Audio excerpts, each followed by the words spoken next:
The story is about a dungeon that suddenly appeared in the yard of a 40-year-old guy named Kazuhiko Izzo's house, where he ran a consulting business. As it turns out, this dungeon leads to the downfall of the world, so Kazuhiko decided to start a new enterprise called Dungeon Busters. In the Tokyo metropolitan city, Edogawa Ward, Kazuhiko can be seen slurping his delicious ramen. After he finishes his meal, he thanks the owner for his service and leaves for work. He has a meeting with Mr. Sasaki Shoji at 1 p.m., and then a meeting with an XR, Kurokawa Kogyo at 3 p.m. in Shinagawa. As Kazuhiko checks his schedule for the day, he gets a call from someone.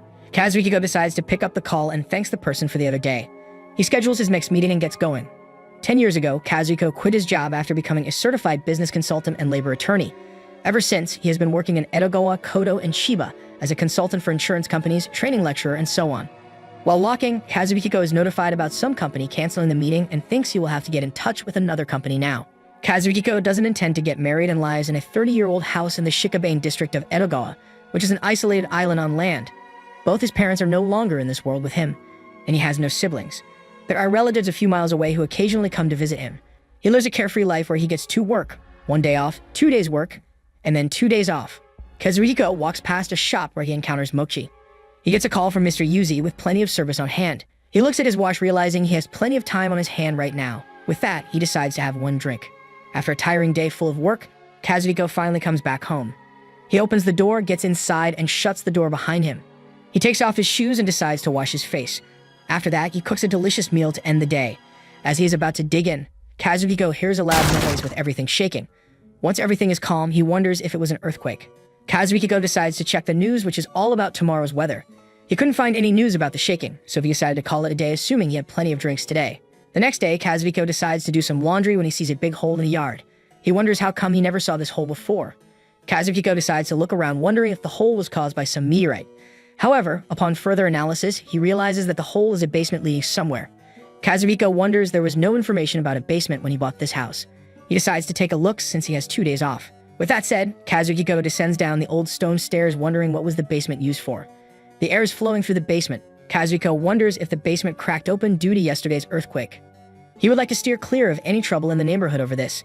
He realizes that directionally the length of the stairway extends to the neighbor's eaves. He decides to find out how far the basement goes. As he descends down the stairs, he finds a huge door. Upon opening, Kazuhiko thinks that this is quite a large basement. He could probably use it for stuff if he could get it in shape. But first, he will have to inform the authorities about it. He looks around to find more doors and thinks that by the looks of it, it is either shelter from the time of opposition or a military facility. He observes one of the gate but finds no keyhole, making him wonder if this door will even open.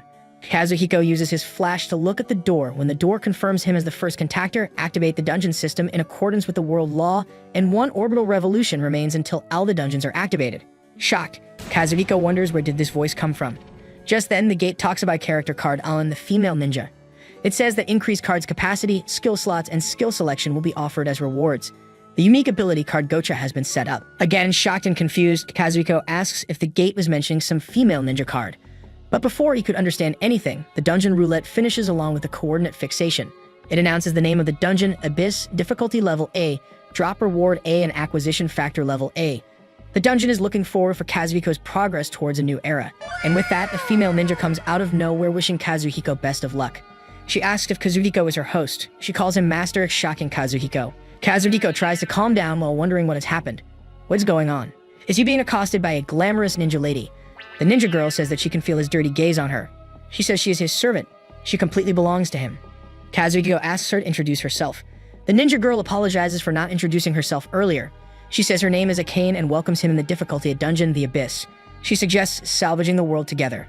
Akane says she is the manifestation of one of the 180 pillars built into the dungeon system. She has been tasked with welcoming the first person to enter the dungeon and crown them as its master. This body of hers, every inch of it will become the master's possession.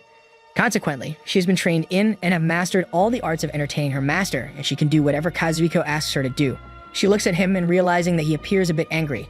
Akane says she can help Kazuhiko to calm down. Kazuhiko apologizes to Akane, stating he is still very confused. He says he is aware that it looks very bad for their first meeting, and he is very sorry for that. He asks her to give him a minute. Kazuhiko steps forward towards Akane while trying to lay it all out for just a second. He has stumbled upon an underground space that came out of nowhere. He heard an unknown voice spout unintelligible gibberish, found some shiny cards, and now this mysterious beauty, Akane, appeared. It doesn't seem like he is dreaming, as he is aware of the surrounding very well. At this point, it didn't even occur to him as to why it all happened, because there is no point in thinking about it. For unpredictable situations like these, he must first gather as much information as possible. With that, Kazuhiko asks Akane that earlier, a mysterious voice said something about a dungeon system. He asked Akane if she knows what it means. Akane smiles, stating the dungeon system refers to one of the ruling bodies of the universe, the absolute law. Just as water flows from a higher plane into the bellow below, the dungeon system is the one that governs all, so please treat it as such. She adds that in the upcoming years, 666 dungeons will be created in this world. Each appearance will be random, appearing in 66 to 67 places at a time, which is repeated tenfold. Kazuhiko says he does remember the voice saying one more revolution is left. He then proceeds to ask the next question. He says that when he thinks of it, he always imagined a dungeon being a massive cave-like burrow, where countless ferocious monsters and beasts reside. He asked Akane what she thinks of his idea of a dungeon. Akane says he is correct. To be more accurate, it is like a different kind of domain compared to Kazuhiko's. Akane explains that the dungeons have a ranking system from F to S, and their distribution goes like for S, there are only 7 in total, as cover about 10%.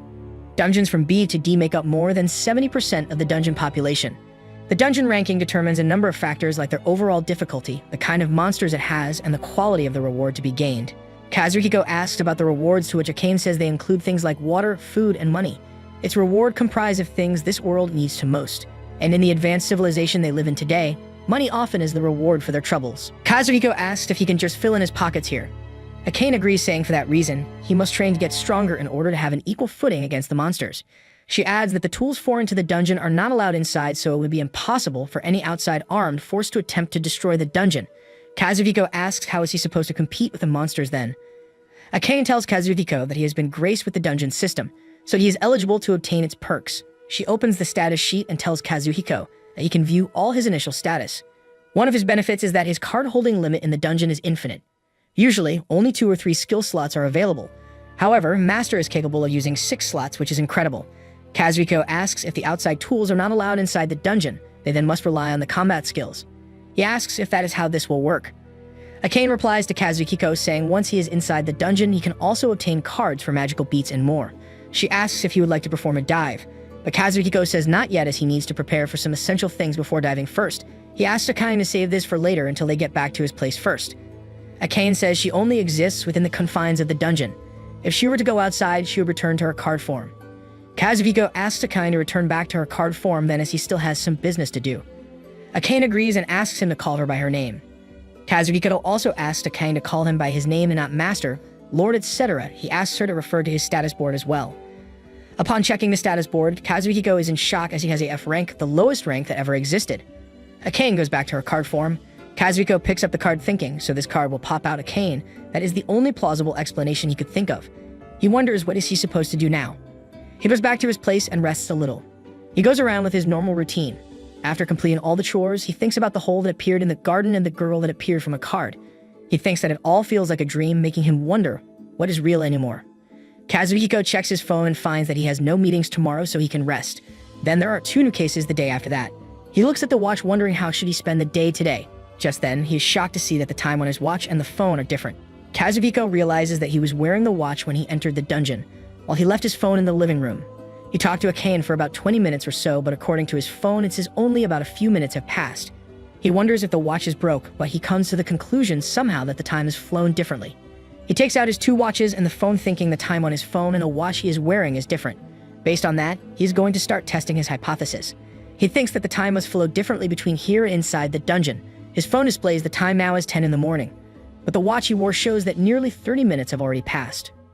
With that, Kazuhiko attaches a thread on the other watch and hands it in the dungeon. Like that, he can find out whether or not there is a difference in time. He decides to begin his test and drop the watch with a string in the dungeon for about a minute. Then he will compare the time with the watch he is wearing. He wonders how could just 1 minute really differ from one another. If it does differ, what could be the possible applications of it? When Kazuhiko lowers the watch in the dungeon, he is shook to his core. The second hand is suddenly moving like crazy. He decides to put the watch a little deeper into the dungeon. After a minute, he takes out the watch to see the results. It turns out only a minute has passed on the watch that was outside the dungeon. However, the one he lowered into the dungeon entrance has passed 2 hours. He thinks that the clock hand earlier spun around so fast. Time in the dungeon flows much faster compared to the outside world, assuming that's the direction the clock is going. He decides to ask Akane about it later. So after some time, Kazuhiko goes back in the dungeon and asks Akane about the time difference. Akane responds by saying here on the first level is what is called his safe zone. Time passes at 144 times the rate than it does on Earth. To put it simply, a person can spend 6 days inside the dungeon, but return to the surface and find only an hour has passed. Kazuhiko realizes that this place is really detached from the old world. Akane adds that the dungeon and the surface don't share the same passage of time. It is an entirely different space and is also a single individual life form in itself. The whole concept is something immeasurable by human knowledge. Kazuhiko says at first, he thought the dungeon was some sort of a shelter, but it turns out this place is situated in an entirely different space. Akane agrees and says she hopes her answers are significant and that he will spend his time as he pleases. She adds that this is a safe zone as monsters are not able to infiltrate it. Kazuhiko didn't know about the concept of a safe zone or that the monsters could not come here. Akane says unless Kazuhiko chooses to go further inside, there won't be any monsters here. Therefore, there won't be any problems at all if he spends all his days exploring the depths of depravity. Or that is just one way to spend his time.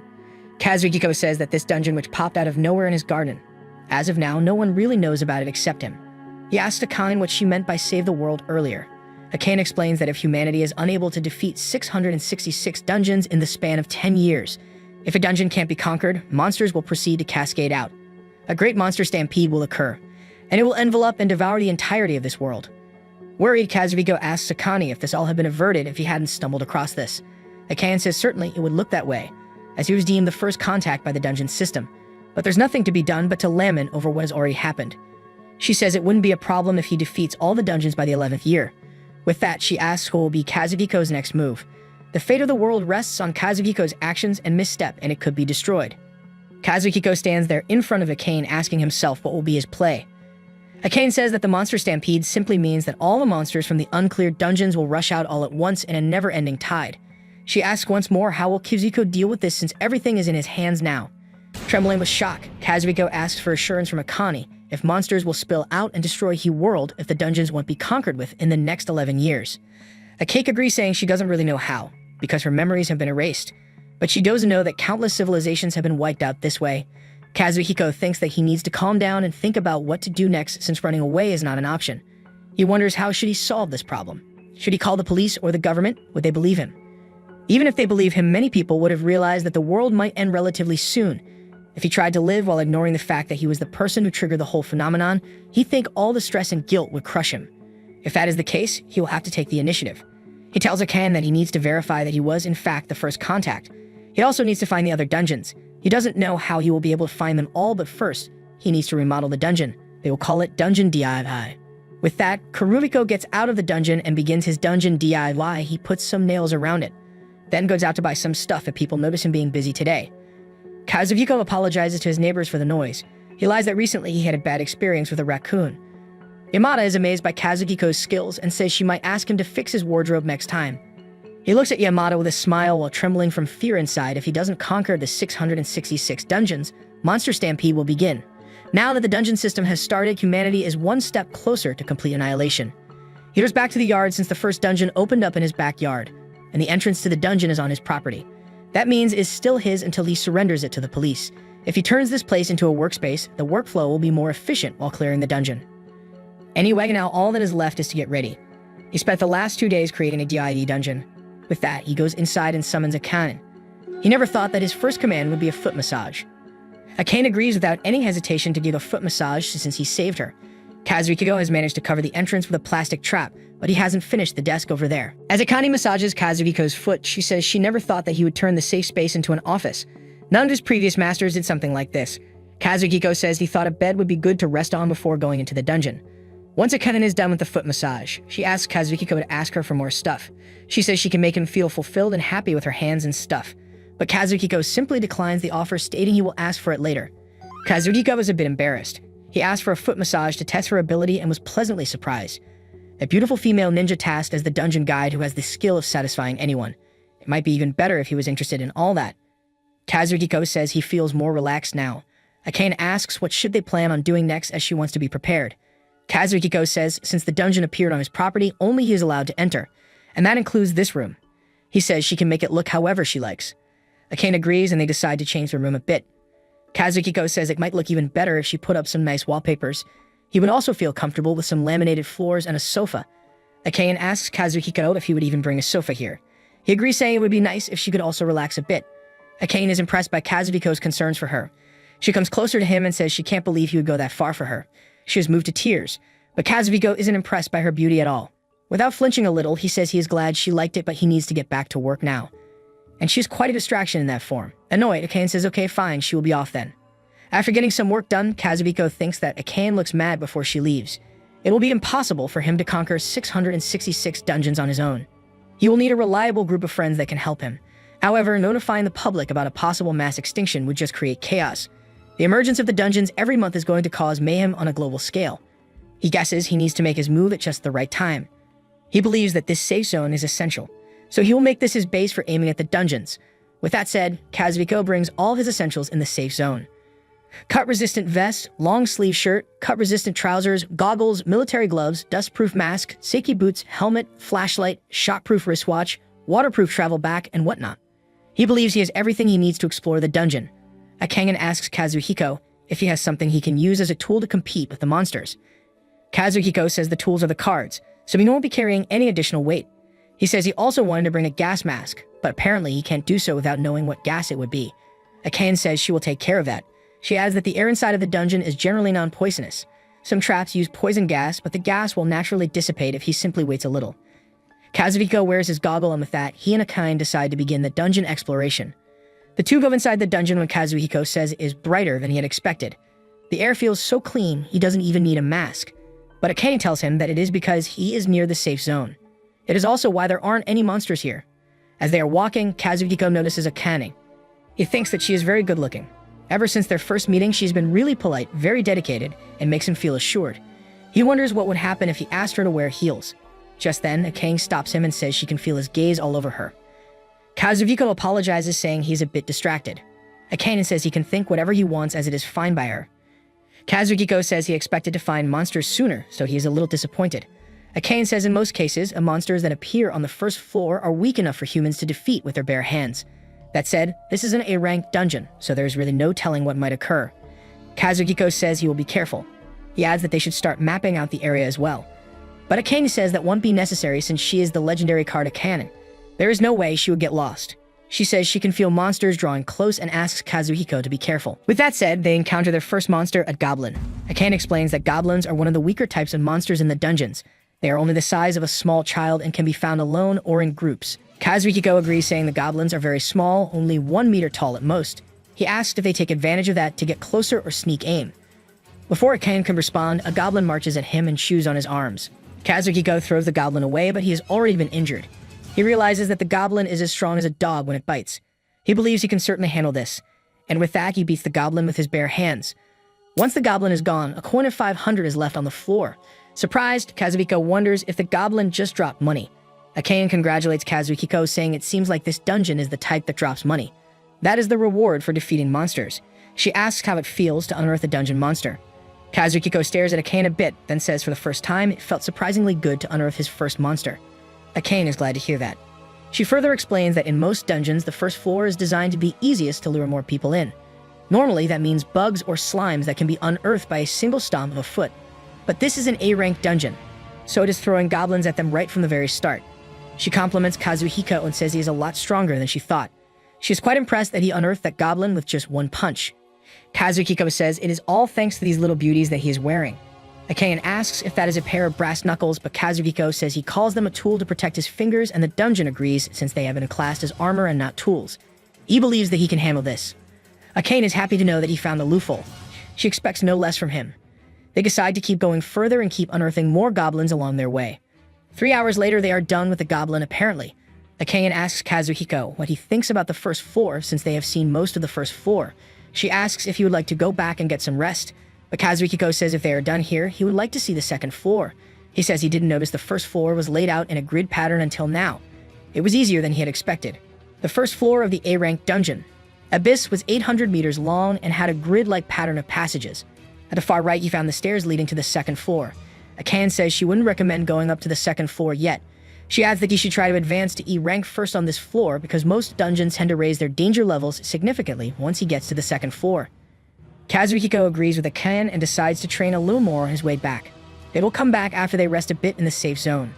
Once they reach the safe zone, Kazuhiko takes out the cards to find the goblin cards in them too. Akane explains that this is a monster card, another possible reward for defeating the monsters. With this, he can summon goblins inside the dungeon. Kazuhiko says that from what he has learned, it is possible to get up to 2 cards for every 100 months unearthed. So he's got exactly 10 cards right now. Suddenly, the status window appears, making Kazuhiko wonder why it appeared out of nowhere. He finds a card gacha in the status window and wonders if he can pull gacha with just 10 monster cards. He questions what would happen if a con was used for gacha. Akane looks at Kazuhiko, asking if he wouldn't sacrifice her just to pull some random skill. Kazuhiko apologizes and says he was just thinking out loud. He would never let her go unless he is unearthed or conquers the entire dungeon. Akane is very pleased with his words. Kazuhiko says that the average drop rate for cards is about 2 to 3%, so get 10 more cards, he will have to unearth 500 goblins. He wonders what should he do next. Should he just touch the screen with these cards and decide to do it? And within a matter of a few seconds, the screen begins to change. After the screen complete modification, Kazuhiko finds that there are 4 gacha categories: character, tool, equipment, and item. He wonders if he can use the tools and equipment he gets from the gacha. Akane agrees, saying that if he wants to bring them to the surface, he will have to make them materialize here in the dungeon first. Kazuhiko is a bit surprised to hear this. He clicks on one of the categories of gacha and a card appears out of it. Kazuhiko finds it a waste of time as the card says seed, which is common. He wonders if there are also UC, R, TESR, UR, and LR for uncommon, rare, ultra rare, and legend rare. Akane explains that this is a poison. He can drink it like cold medicine. And it can also heal scratches and bruises in the blink of an eye. She asks Kazuhiko not to be discouraged since he only got a common card on his first try. She adds that he doesn't need any potions for scratches. All he needs to do is ask her, and she will be glad to lick the scratches for him. Kazuhiko looks at Akane and gets shy. It reminds her not to be so close to him. He is a man after all. He feels something and blushes. Akane says she has been noticing his raging desire for a while and asks him not to hold back anymore. She asks him to be free and fulfill all his desires. Kazuhiko moves Akane from his way. He then tells her that he is still an F rank, and he is competing with his bare hands. He asks her to hold on until he can get a little bit stronger, which makes Akane smile. She asks him to make sure he reserves some time for her soon, until one of them is unearthed, so no matter what happens, she will always be by his side. In the last few days, Kazuhiko has defeated 500 goblins, and they have dropped 5,53,500 yen coins. In total, that is 2,76,500 yen. Kazuhiko looks at the money and wonders if he considers this as an income, then what should he do with the taxes? He explains to Akane that in Japan, he is required to declare the source of his income to the government. He wonders if he should exchange it in the bank and put it in his account. He wonders how should he explain the money he got in the dungeon. It is too hard to use. For now, instead of relying on this money, he will continue his consulting work and focus on conquering the dungeon. With that, Kazuhiko decides to get ready for his consulting business. As he is getting ready, he notices that his shirt and belt are a bit loose, making him wonder if he lose weight. But Akane says it might be because of the strengthening factor. Upon asking, she explains that the strengthening factor is the smoke that monsters produce when defeated. If he absorbs the smoke into his body and trains his body, he will experience dramatic growth. It will increase muscle strength, reflex speed, and cell regeneration. Kazuhiko says he feels a change in the quality of his muscles while clenching his wrist. He says that if he looks too skinny, he won't look dignified as a consultant. He decides to leave for work while Akane wishes him the best of luck for the trip. Outside, Kazuhiko meets with his childhood friend Iwamoto. Iwamoto asks Kuzuhoki if he has lost some weight, to which Kazuhiko says he has been doing a bit of exercising. Iwamoto says he envies him for becoming slimmer. They had discussed something earlier, so Kuzuhito gave Iwamoto the training plans and Kara grant application forms. He says with this, a subsidy should be granted. Iwamoto says these sure are the complaints from smoking from the part-timers. He recommends separating smoking areas in the restaurants. Kuzuhito likes the idea and decides to hold a meeting with the next manager to discuss it.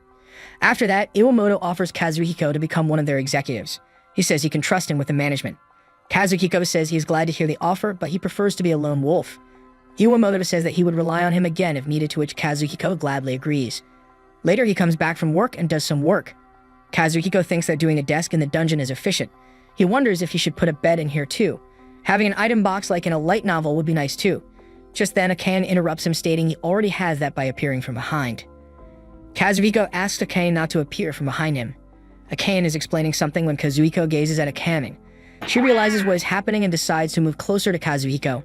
She sits on the lap, to which Kazuhiko says if she keeps inviting him like this, he might end up losing it all. Akane replies, saying it would make her happy. She adds that she has been waiting for his kindness. She has been aching. Struggling to control himself, Kazuhiko asks Akane to get off. He has finished his work, so that is all for today. After that, they discuss the light novel. Kazuhiko explains to Akane about the light novel that he can draw 11 times for every 10 gacha draws. Kazuhiko says he will try to gather enough goblin cards for 10 draws. Akane says he will get 1 card for every 50 goblins and he needs 10 cards to draw once. Then he will have to unearth 5,000 goblins. She asks if he would be fine with that. Kazuhiko says he is fine since at this pace he can unearth 100 goblins in 2 hours. To unearth 5,000 goblins will require 100 hours. He will take a 30-minute break every 4 hours and get 8 hours of sleep every 18 hours. This means that the time spent competing is 16 hours, so he will have to do it 6 times. He does some more crazy maths and concludes that he needs to spend 148 hours inside the dungeon. Taking a shower and recharging his phone along the way should be doable in 4 hours above ground. Akane confirms if Kazuhiko is going to keep unearthing goblins for 148 hours. Kazuhiko agrees, saying they need to experiment and determine how often he ranks up. The efficiency of the extermination is important after all. He has brought towels and an air mattress, so they should start testing it right away. Akane agrees, and with that, the two set off to go inside the dungeon and unearth as many goblins as possible. Kazuhiko tries out some aiming ways and realizes that while running, when he adds a kick and a punch, the goblin flows quite far, and these 2 aiming techniques are the quickest way to defeat them. He decides to try 4 sets of this. After some more beating, it takes 110 minutes for Kazuhiko to defeat the goblins. He realizes that he has gotten a bit faster at this. As expected, after unearthing 100 goblins, 2 cards drop. But still, no rank up. He wonders how many more goblins he needs to defeat so they can rank up. Kazuhiko repeats the same process, while Akane looks at the card wondering if Kazuhiko is unearthing 100 goblins in 2 hours. Then he is going to repeat this process 500 times. This is the first time she has seen someone think about efficiency and theory while aiming. To achieve his goal, he executes, verifies, and improves. She has never had a mazer like this before. Once Kazuhiko is done with unearthing the goblins for the time, he decides to have a meal with Akane. Akane is more than delighted, as she never thought she would be able to have such luxury. Kazuhiko explains that these days there is a wide selection of survival food and they taste great. While eating, he wonders why the card drop rate hasn't changed today either. He thinks he should probably do a few more rounds. Kazuhiko tells Akane that after they eat the food, he will take the 8-hour break. And once he is back above ground, he will take a bath. The two go back to the dungeon to unearth some more goblin. As Kazuhiko is being a goblin, it flies far away with just 1 punch. Shocked, he tells Akane about it. Just then, his status window pops up, which shows his rank has been upgraded to E. Akane congratulates Kazuhiko for the success. He asked about the term empty on the window. Akane explains that in the first place, skills are acquired from skill orbs obtained in the dungeon or through many years of experience. She says seeing empty lists is a first for her. Kazuhiko is a bit concerned, but decides to check his skills later. He adds that now that he has reached the E rank, he will have to do the calculations again. This irritates Akane, and she asks if they have to do math once more. And like that, the two go back to the safe zone. Akane asks Kazuhiko if he has finished his meal, to which he agrees. She asks if he will be resting for the day, but Kazuhiko says he will have a look at his new empty skill slot. Akane sits closer to where Kazuhiko is lying down on the sofa. She takes his head and puts it on her lap. She then asks if this new skill slot he obtained from the rank up. Kazuhiko agrees and tries to focus on the status screen, but cannot do it because of Akane blocking his sight. So Akane looks it on Kazuhiko's behalf. She tells Kazuhiko that stuff like swordmanship, spearmanship, and martial arts have appeared in the empty skill slot. Kazuhiko says he thinks he can choose any skill from these. He looks around the skills when he realizes that these skills are available only after he meets certain conditions. If he touches it with his fingers, a description appears just like in a game that explains the rules. Akane asks if he would like to try out martial arts. She says that combat has been primarily focused on physical aiming so far. With martial arts, he can make use of his experience. Kazuhiko agrees, saying it is true, but is off the table. He says he will have to deal with 666 dungeons all over the world. The key isn't his strength, but the power of the group. What he needs is a skill that can form and unite a group. Akane is happy to see that Kazuhiko is considering a future as well. Kazuhiko suggests finding out what other skills are available, since each must have its traits. Later, he goes back to his house and takes a long heated shower. As he is about to finish showering, Kazuhiko thinks that by showering above ground and sleeping in the dungeon, he will have to get used to managing time. And since there is no sunlight, he will have to think about nutrition.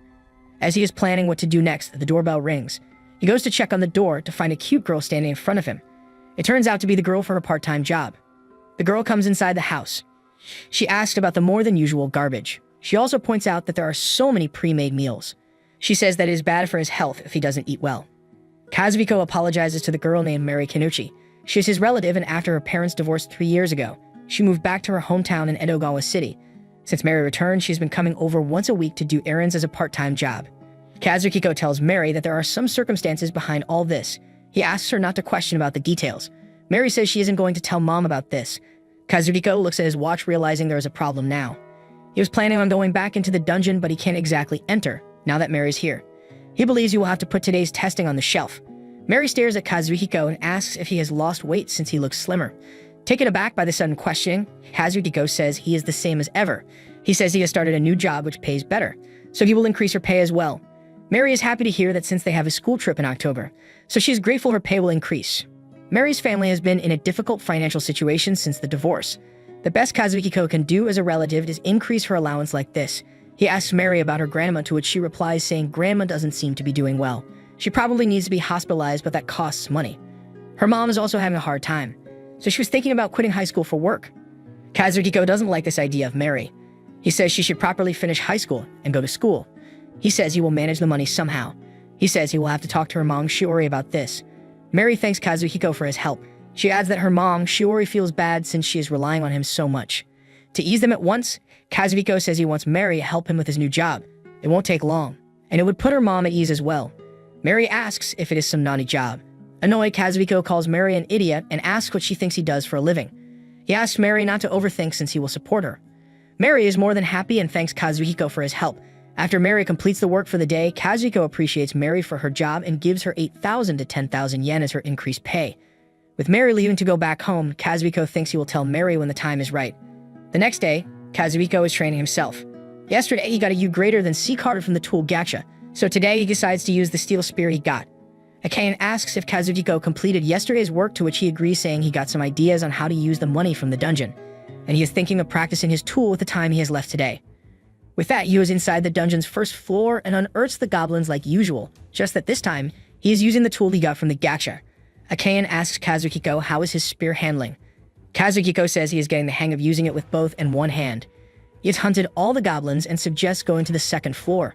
And like that, the two go to the second floor for the very first time. Kazuhiko says it feels like monsters can appear right away once he descends to the second floor. He asks if there is no safe zone here.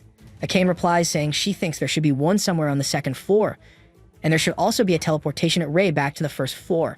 Kazuhiko looks around the second floor and says it looks like a light novel but a maze on the second floor as expected of an A-rank dungeon. However, it is meaningless in front of Akane. As they are walking forward, Kazuhiko encounters his first monster from the second floor, which turns out to be an E-rank monster, Orc. Kazuhiko is a bit surprised to see a new monster already coming their way. Akain is also shocked to see a D-rank monster appear on the second floor. She tries to protect Kazuhiko and asks him to run away while the Orc marches at them. She calls the Orc a filthy creature and comes forward to beat it. With just a few slashes, the Orc is unearthed, leaving behind a 1,000 yen bill. Akain tells Kazuhiko that this is unexpected. She had expected E-rank monsters to appear. But for a D-rank Orc to appear, she thinks they should go back to the first floor and think of a plan. Kazuhiko finds it the perfect situation to test the difference between the gacha. Akain doesn't like this idea, and she states the Orcs are dangerous. They have great physical strength and can easily unearth a human. But Kazuhiko says that Orcs seem to drop 1,000 yen bills. If he hunts 100 of them, that is 100,000 yen. And continuously competing with them will make him stronger as well.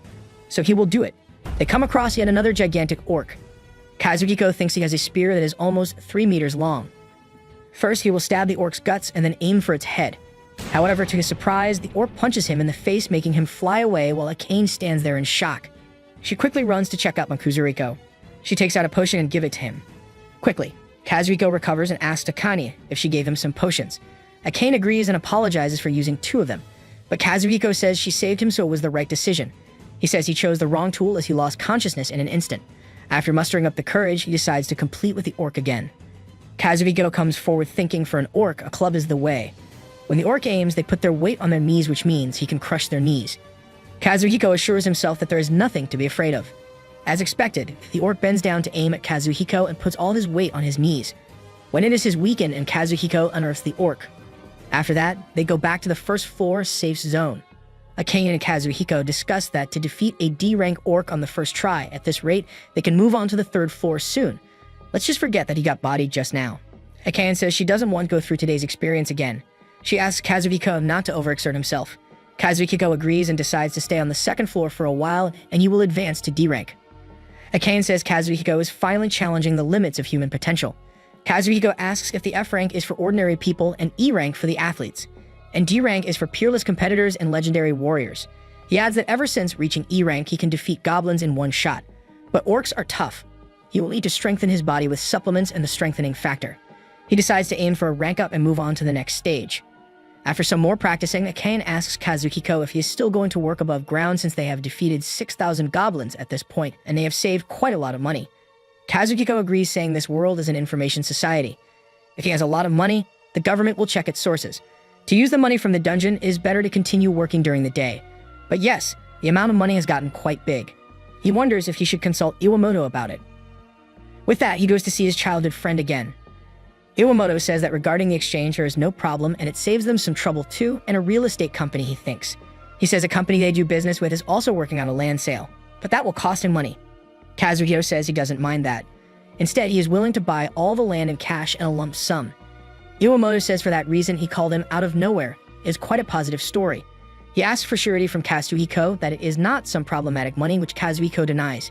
He asks what would Iwamoto do if he found a cave with money flowing out of it. Iwamoto says that is not something Kazuhiko would say. He says if it were him, he would first check if the money was real. Then whether it is real or not, he would inform the police. If he couldn't report it to the police, he would ignore it. And if he needed the money, he would just consider it as income. However, it is hard to spend if it is in the hundreds of millions of yen. Kazuhiko also agrees with Iwamoto's statement. Iwamoto says he has a contact in the field. He adds he will tell Kazuhiko just because he is his childhood friend. He states that by circulating it in private virtual currency markets thousands of times, they make it untraceable. Eventually, they transfer it to bank accounts as consulting fees. This whole thing is called money laundering, and some people in Japan are familiar with this method. Kazuhiko thanks his friend and says he will look into it next time. Meanwhile, he also keeps thinking that it is not something praiseworthy, but if things continue like this, the world will end in 10 years. To avoid that, he will do anything. With that said, Kazuhiko meets with some people for the contract. He gives them a bag to which the other person asks for 10% commission if it is more than 100 million yen. He says the rest will be laundered and transferred from multiple companies. Kazuhiko asks if it will be fine if the paper companies are exposed, but the guy says there is no problem in that area. He then decides to meet after a month. With that, Kazuhiko realizes that there is no turning back now. He needs to brace himself. In New York, some policemen are investigating some reports when they encounter an opening to the earth. It seems like another dungeon has come out. In the White House, the president, Ronald Howard, is talking about America being put first in everything. He says he has heard some fools are aiming at their beloved nation. Just then, a guard tells the president that they are being aimed for sure. 2 unknown caves with different time flows have appeared in their country. He adds that they are still investigating, but reports have been coming and that unknown creatures have appeared. President asks about how the time flows differently. The guy says approximately 140 minutes or so, but they yet have to measure it precisely. President Ronald says that America must not be scared and warned by any kind of danger. They must investigate these occurrences thoroughly. On the other hand, in Tokyo, somewhere in Osaka, Umeda, a guy and a girl are busy talking in the car. Just then, yet another hole emerges from the ground as the two talk about not sleeping tonight. In Nagatacho, a picture of a monster is shown and some ask what they think about it. They think it is some kobold from manga. It looks like something from a light novel. They are shaken to know that something like this was seen in the real world.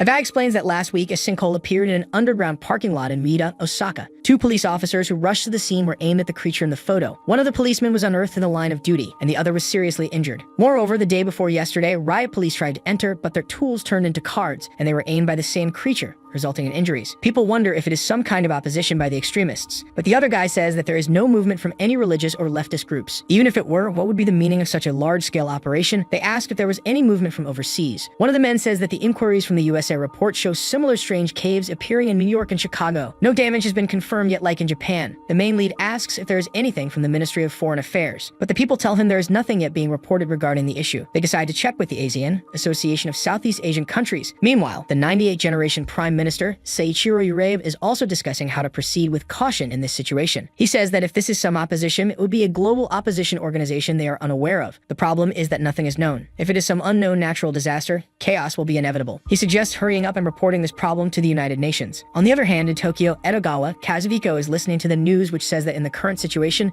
they are coordinating with ASEAN countries to investigate further. Additionally, in response to this confusion, the government is taking some actions. Kazuhiko says it seems there are people being unearthed. The whole world is in a state of panic. With the appearance of the dungeons, some people are demanding to be let in, even though it is very dangerous. Akane says such fools have to learn the hard way. They won't be any help to Kazuhiko at all. Kazuhiko says what he is looking for are comrades who vow to conquer the dungeons together with him. Members of the Dungeon Conquest Specialized Company are what he is thinking about building. Akane asks if they should start gathering comrades right away. Kazuhiko suggests seeing how the world reacts first. In the Dungeon Busters, they need people with a steadfast mind, comrades who can compete not just for themselves, but for others as well. Mary's mother's name is Shiora Kinuchi. She was born born and raised in Osuji at Ogawaku in a happy family. The turning point in her life was when she was about to have a baby, Mary, while she was in high school. She married her boyfriend at the time, but they got separated soon after. She has to raise Mary on her own. In the midst of that, his second cousin, Kazuhiko, visited and asked if Mary could work part-time at his place. Kazuhiko, who was 6 years older than her, hired Mary, who was in middle school, for 30,000 yen a month. Since then, 3 years have passed. Mary comes back home from Kazuhiko's place. Shiori asks Mary if she was polite while working, to which Mary agrees. She also tells Shiori that Kazuhiko raised her pay. She adds that Kazuhiko says he will introduce her to a job where she can earn even more. Shiori asks if the job is not strange, which might involve filming and all. But Mary replies saying Kazuhiko says it isn't like that. He said that he will show her the place next time. Shiori says they will talk about this later.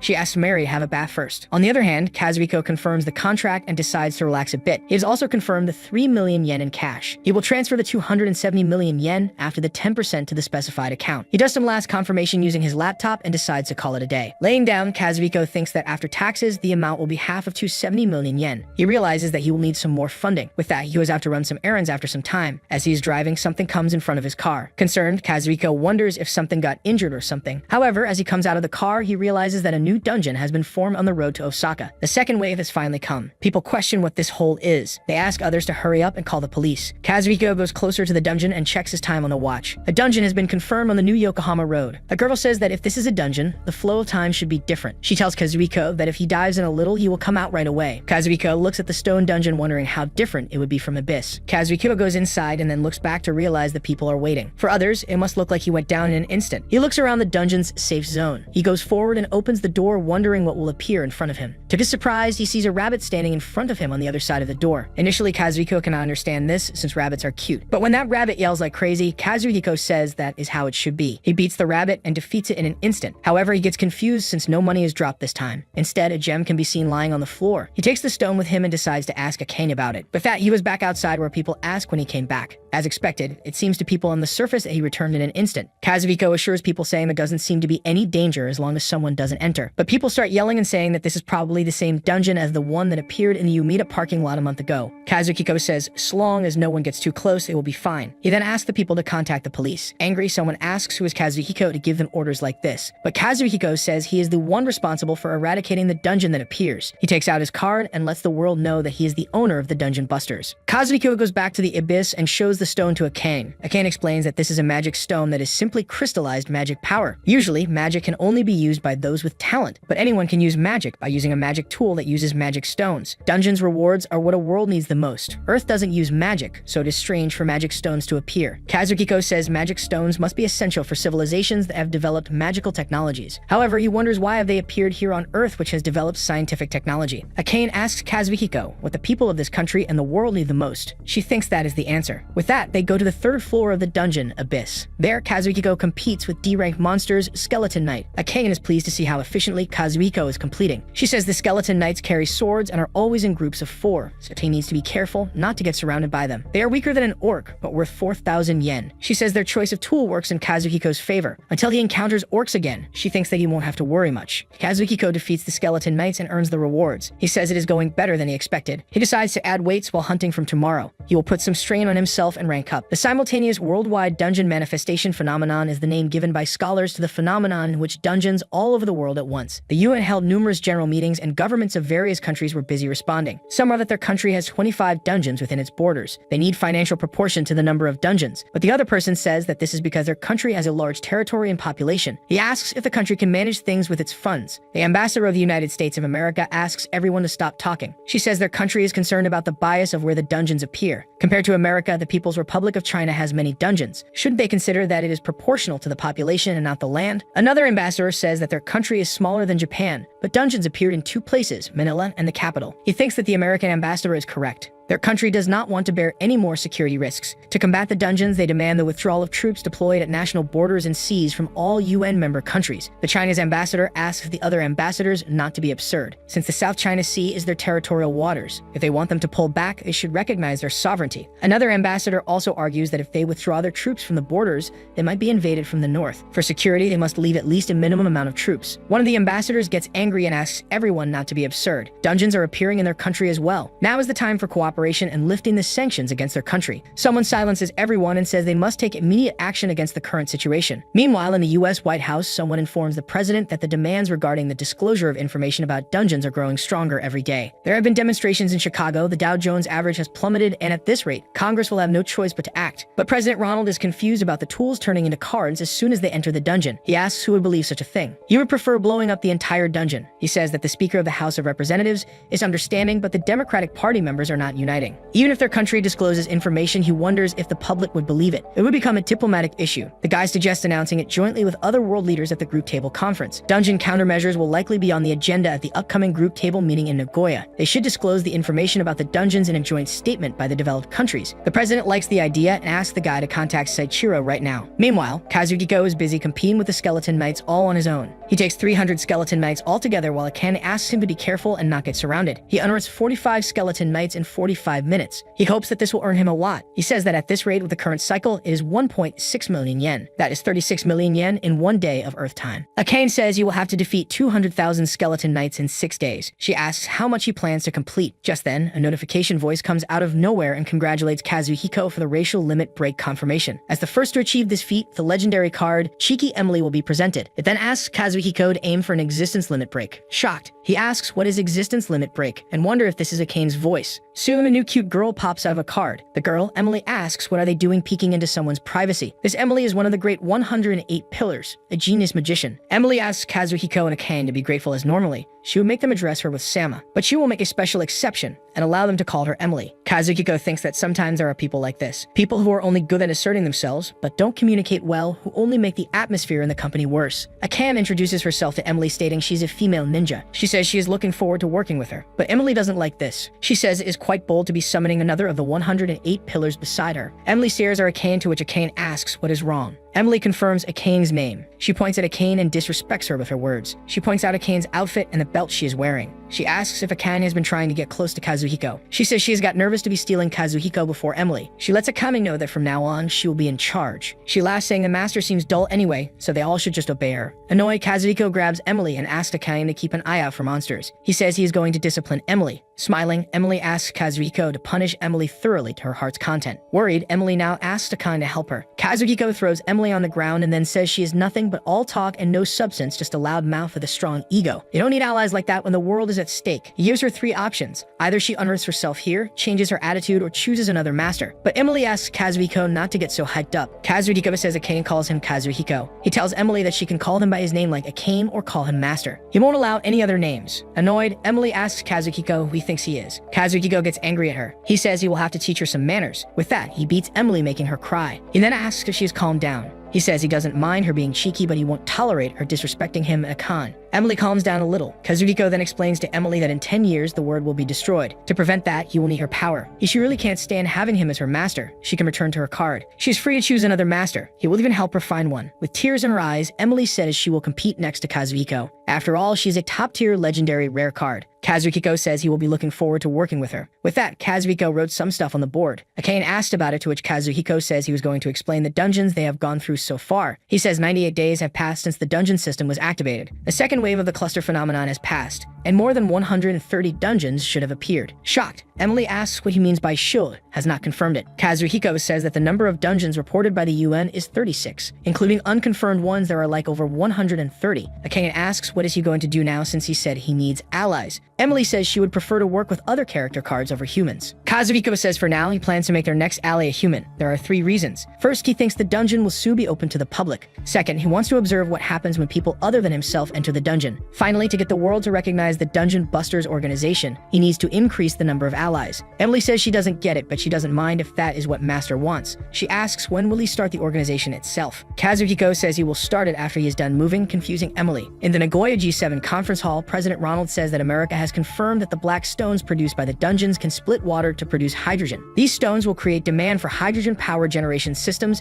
and trigger a new energy revolution. Furthermore, they propose the simultaneous global release of this information and the establishment of a dungeon management organization under the United Nations. Now is the time for all countries around the world to work together. The ambassador of Japan fully supports the words of the president, but a woman asks what is exactly meant by a dungeon management organization. The president says that individual countries can't handle the dungeon alone. They must cooperate on a global scale. In their country, monsters are strong and special forces are struggling. It means establishing a new profession specialized in exploring the dungeons and having an international organization manage it. They wondered if dungeon explorers would be the new profession. Private sector involvement will be essential for this new profession. Not only black stones, but unknown medicines and technologies may also be uncovered. They wonder if there is an English term that captures the essence of such an unknown explorer, perhaps Indiana Jones. But one of them says it is an adventurer. And like that, a new profession called dungeon adventurer is established. And soon the news can also be heard everywhere in the world. It has been decided to establish the dungeon adventurer organizations within the United Nations. While exploring the dungeons, adventurers will collect special materials called black stones and cards. Adventurers may be recruited from the general public. Further discussions are scheduled to take place regarding the implementation of a selection process to identify individuals with abilities. Kazuhiko already knew that the dungeons would be open to the private sector, but it was happening sooner than he expected. Still, it will take time for the United Nations to take action, so it will probably be a while before it is operational. He decides to start gathering up a team now. Later that day, Shiori and Mary come in with some boxes. Shiori praises Kazuhiko, stating it is a lovely place. She says it is very unlikely for him to move houses so suddenly like this. Mary notices a stab-proof vest and a stab-proof shirt and asks Kazuhiko what he has been up to.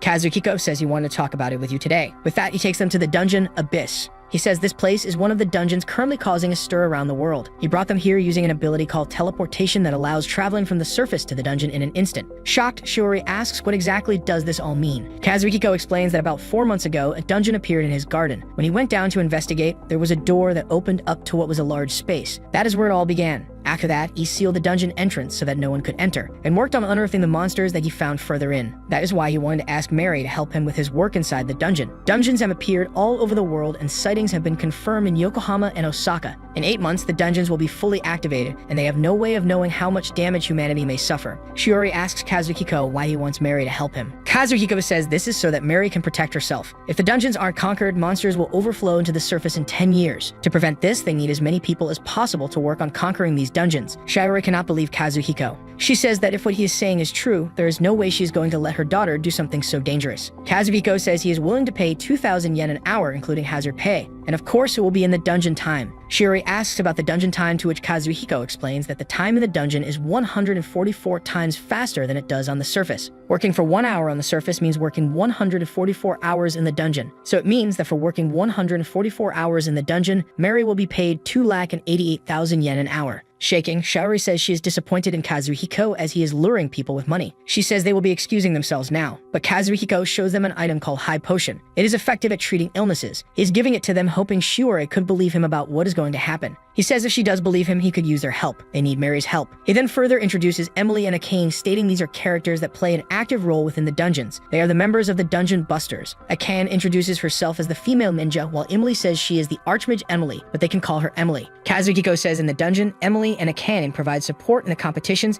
and help retrieve the items dropped by monsters. Shiori bends down and apologizes to Kazuhiko, stating as a mother, she can allow Mary into the dungeon. She thanks Kazuhiko for sharing the information and says she would like to think about it a little. Kazuhiko can understand their situation very well and thanks them for their help. He gives them an advance payment, stating he would be happy if they would accept it. After that, Akane asks Kazuhiko how did his discussion go. Kazuhiko replies saying Shiori got upset at him. He says he is also not that comfortable involving a relative in the dungeon either, but they have just 10 years to overcome all the dungeons. He wants there to be someone to take over if something were to happen to him. Akane assures Kazuhiko, stating she is sure they will come to understand it. She asks Kazuhiko to wait for their reply. On the other hand, Shiori asks Mary if she is alright. Mary says Kazuhiko has never helped her to help him like this before. He has supported them for all these years, and it is thanks to him that she doesn't feel lonely even when it has just been the two of them. So if there's some way she could help him, she would like to do it. Shiori finally agrees and asks Mary not to push herself too hard, and she still has to go to school properly. Mary thanks her mom for allowing her to help Kazuhiko. The next day, Kazuhiko is thinking about something when Mary comes in. She says she is here to ask about the new part-time job. With that, Mary is taken into the dungeon where she is trained by Akane and Emily. But within 30 minutes in the dungeon, Mary is building up a sweat because of the heavy vest she is wearing. Kazuhiko suggests practicing a little more. In dungeons, the only way to progress is on foot after all. Akane tells Mary that she doesn't need to be like a master who wears a 20-kilogram vest, 3-kilogram wrist weights on each arm, 8-kilogram weights on each leg, and 10-kilogram diving weights on his waist. Emily says it is very painful at first, but once Mary gets used to it, she will be able to keep up with the master. But Mary cannot take this anymore. She can't even walk anymore. Kazuhiko praises Mary for doing well and asks her to rest for now. Just then, Mary looks at a rabbit card. She looks at the card and finds the rabbit cute. Kazuhiko says that it is called a monster card. They can be used to summon monsters inside the dungeon. Mary is surprised to see something so cute like this in the dungeon. She asks if she can try to summon it. Kazuhiko doesn't allow it though. He says she is not ready to try summoning monster cards all on her own. Emily also agrees with Mary and tells Kazuhiko that cute things are cute, so let's just summon it. With that, Mary decides to summon the rabbit via the card. Within no time, a cute little rabbit pops out of nowhere. Mary finds the rabbit very cute and decides to call her Mew. She cannot believe something so cute can be called a monster. Annoyed, Kazuhiko tells Mary she can't just summon it without permission. Even if it is cute, it is still a monster. He asks her not to approach or come in contact with it so casually. Akane assures Kazuhiko that it is okay to pet the rabbit. She says monsters kept as pets can grow in strength, so they should experiment with how quickly and to what extent its growth can be. Emily also agrees, stating it will keep Mary happy, so why don't they keep Mew and see how it goes? If they bring her with them, she can also help to keep things competitive for Mary. Kazuhiko decides to let Mew stay as a pet. With that, they go inside the dungeon where Emily can be seen competing with the monsters. After competing with the monsters, she says she desires more challenging monsters to compete with. She calls herself amazing. She wonders if she will be able to use magic too. Kazuhiko also likes Emily's combat skills. He says magic is quite useful in times like these.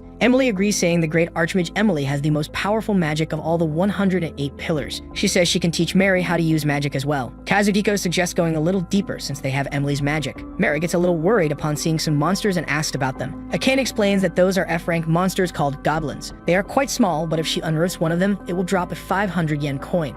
She says she will defeat this first one and show her how it is done. But just a few beats, the goblins are unearthed, leaving behind the coins. Mary is shocked to see Akane's skills. Akane lets Mary know that Emily defeated the monster earlier, but when she encounters the monsters in the dungeon, she will have to learn how to deal with them on her own. Mary asks if she should use the shovel or a sword when dealing with a monster, to which Akane replies, saying anything is fine. But she must not leave herself open. She adds that goblins can bite as hard as a dog. Emily explains to Mary that going into the dungeon is always risking their life, so she will need to get used to that. With that, Mary defeats her first goblin. Akane is happy to see Mary's success. She asks how is she feeling after defeating her first goblin. Mary looks at the sword, saying she took the goblin down with one beat, so she thinks she's feeling good. Akane says it must be from all the weight training. She suggests keeping it up. Just then, another goblin comes out of nowhere and marches at Mary. But this time, Mew comes in front of the goblin and defeats it. Mary pets his little Mew, stating it isn't some normal rabbit. She is her cute little partner. She adds that with Mew, they are as strong as 100 people, and thanks Mew for her help. Later, they all have a meal together, and Mew also gets a little treat, a beef stew. Mary cannot understand how a rabbit is eating a beef stew.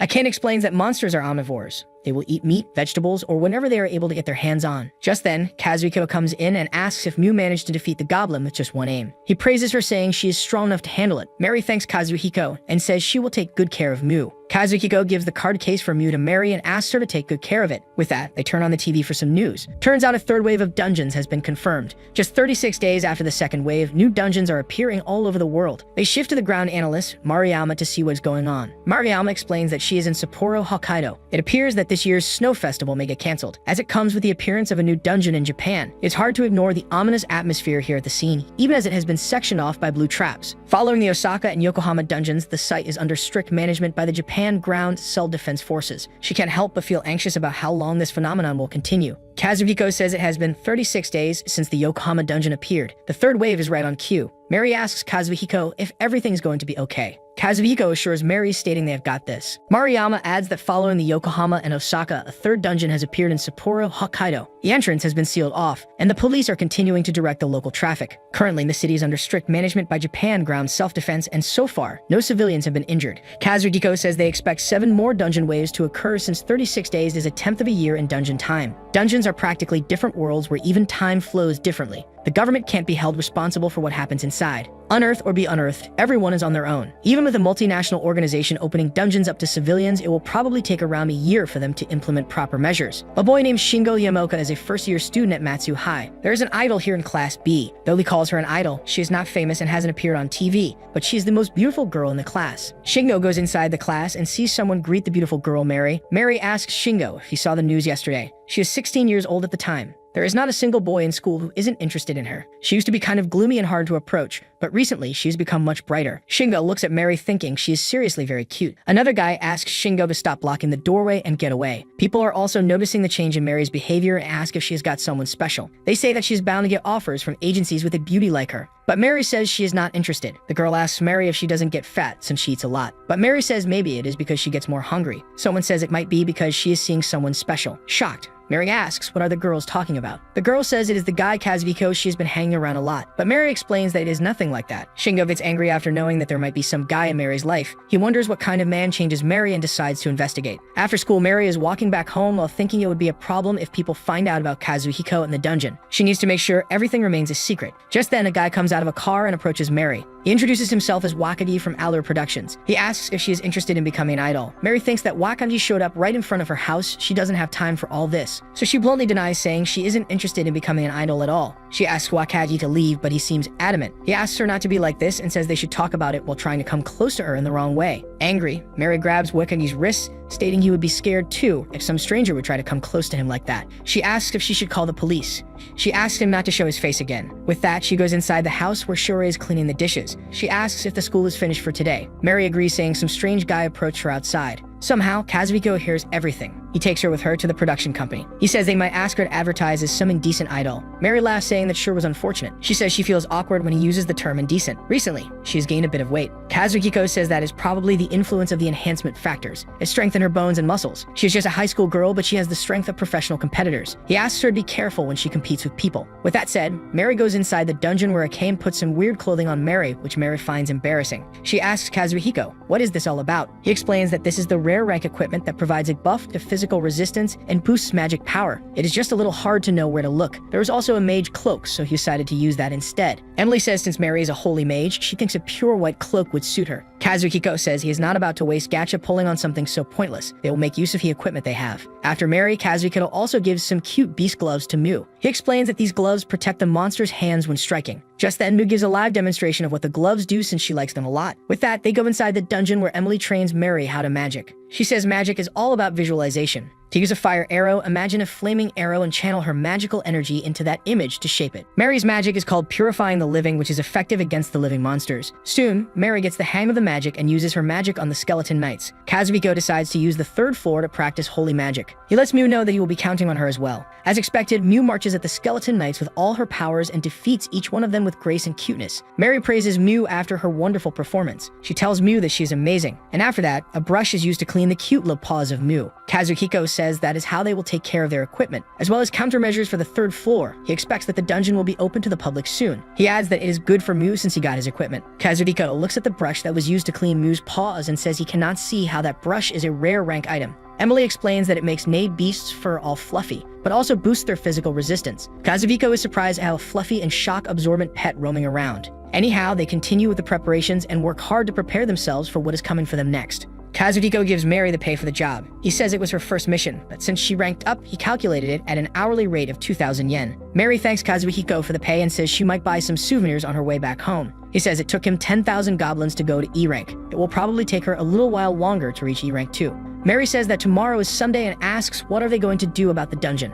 Kazuhiko says he is thinking about resting in the morning and heading into the dungeon in the afternoon. She is welcome to join him if she likes. Mary asks if Kazuhiko is going somewhere since he is thinking about resting in the morning. Kazuhiko says there is going to be a special program about the dungeon appearance in Sapporo. He wants to watch it to help plan for future strategies. He asks Mary to get some rest, to which she agrees. Later that night, Mary is watching TV while eating her dinner. In the news, it says that regarding the dungeon appearance cycle, 36 days is 1/10 of a year, and since this is the third occurrence, that would mean they can expect dungeon appearances. However, it is premature to assume there won't be any more than that. This phenomenon is an unprecedented supernatural event for humanity after all. Physicists are scratching their heads over this. Just how long will this phenomenon continue across the world? Kazuhiko can be seen listening to the news at the same time. The people have hopes for a G7 joint statement on civilian access to dungeons. In any case, a massive workforce will be needed moving forward. Kazuhiko thinks that Japan's government has been slow in responding to the dungeon situation. The real question is how Ling society can remain safe like this. At the Ministry of Defense, a test has been devised for the civilians to access the dungeons. They wonder if they should proceed with the first trial in Yokohama. In the Yokohama dungeon, E-rank self-defense force members have already entered the second layer,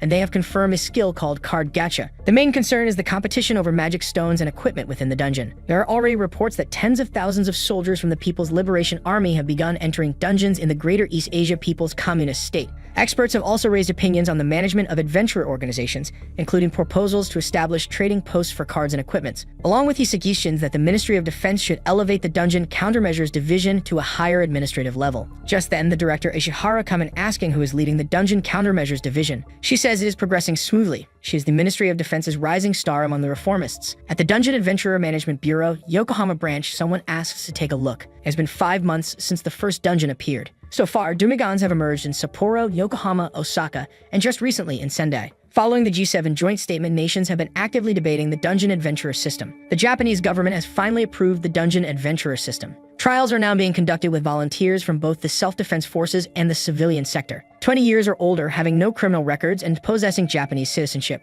If they meet these criteria, they look forward to their participation. With that said, a guy named Akira Shishigo comes in stating he's a marshal. He dedicated himself to karate from a young age and earned a black belt at Shinmeiken at an unprecedented speed. At 18, he won both the national and international tournaments. Since then, he has claimed 6 consecutive championships. And then, what caught his eye was a recruitment notice for dungeon adventurers. They are saying civilians can take on the dungeon now. He says in a dungeon, he can compete to his heart's content. He thought he could reach even greater heights than he is now. So he signed up without hesitation. He will become the strongest adventurer of all time. At the primary examination site, Akira realizes that there are quite a few older folks too when he notices Kazuhiko. An examiner says they will not begin the Dungeon Adventurer exam. He asks everyone to enter with the required documents. First comes the written test. Akira is smiling as the test is about basic dungeon knowledge and the fundamentals of adventuring. He thinks this will be easy. He completes the test quickly and decides to submit it. Next comes to the fitness test. Akira is weight strong and gets to have a right grip strength of 120 kilograms. Just then, Akira notices Kazuhiko and realizes he has passed the test. Kazuhiko takes off his shirt for the test when the people get shocked. It turns out Kazuhiko has got quite the build. Akira finds this interesting as he wasn't expecting that. Next comes the strength and lung capacity evaluation. The candidates are asked to do vertical jumps and shuttle runs. Akira looks at Kazuhiko, wondering if the old man has been holding back all this time. He realizes that Kazuhiko is doing it even when the examiners aren't watching.